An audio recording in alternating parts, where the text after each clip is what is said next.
السلام علیکم ورحمۃ اللہ وبرکاتہ۔ مفتی صاحب کے بارگاہ میں سوال عرض ہے کہ مسجد کے چندے سے امام صاحب کا گھر بنانا یا امام صاحب کی تنخواہ دینا یا امام صاحب کے گھر کے جو بجلی کے بل ہیں وہ ادا کرنا، دیگر امام صاحب کی جو گھر کی ضروریات ہیں وہ پوری کرنا کیسا ہے؟ وعلیکم السلام ورحمۃ اللہ۔ مسجد کے امام اور اس کے گھر کی تعمیر مسجد کے چندے سے کرنا بالکل جائز ہے، کیونکہ مسجد کی آبادی امام سے ہے۔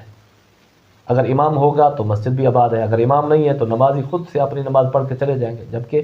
فرض دین کی ایک اہم رکن کی ادائیگی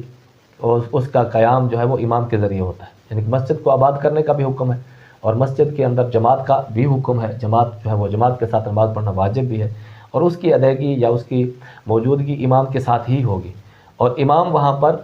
امام مسجد کی آبادی کے لیے ہے۔ جو فنڈ ہوتا ہے وہ مسجد کی تعمیر، ترقی اور توسیع کے لیے ہوتا ہے، تو امام کا گھر مسجد کی آبادی کے ضمن میں داخل ہے، اس لیے مسجد کے فنڈ سے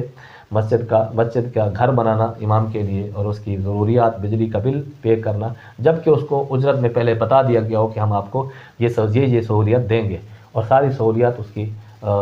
طے پا گئی ہیں، تو اب مسجد کے فنڈ سے اس کا سارا معاملات حل کرنا، گھر بنانا، موٹر خراب ہو گئی اس کا، پنکھا خراب ہو گیا اس کو۔ لیکن اگر امام صاحب کا اپنا ذاتی گھر ہے تو وہاں پر بنا کر نہیں دی جائے گی، یہ اس کا اپنا ذاتی گھر ہے، اس لیے مسجد کا مکان ہے، مسجد کا کمرہ ہے، مسجد کی رہائش ہے، مسجد امام کی سہولت کے لیے دی گئی ہے جو مسجد کی آبادی کے لیے ہے، تو اس کے اندر ساری ضروریات مسجد کے فنڈ سے پوری کی جائیں گی۔ امام صاحب کو اگر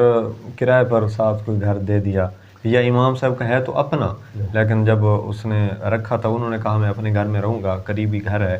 تو ضروریات آپ دیں گے، تو اس حوالے سے ہاں، پھر وہاں پر امام صاحب کی جو وہاں پر بجلی کا صرف ہوتا ہے وہ صرف اپنی حد تک ہوتا ہے، وہاں پر ضرورت سے زیادہ اس کے خرچ نہیں ہوتا۔ مثال کے طور پر وہاں پر کوئی گھر میں سینہ پرونا شروع ہو گیا، بجلی وہاں پر استعمال ہو رہی ہے اور پانی کا استعمال ہو رہا ہے، موٹر کا استعمال ہو رہا ہے، تو پھر تو اس کا نہیں ملے گا۔ لیکن اگر وہ مسجد گھر کا مکان اس کا یہ ہے، مسجد کے ساتھ ہے، اور انہوں نے کہا کہ ہم آپ کی ضروریات ساری پوری کریں گے، رہائش آپ کی ہے تو باقی ضروریات ہم پوری کریں گے، تو پھر بھی طے پا گیا ہے تو پھر بھی اس کو دینا جائز ہوگا۔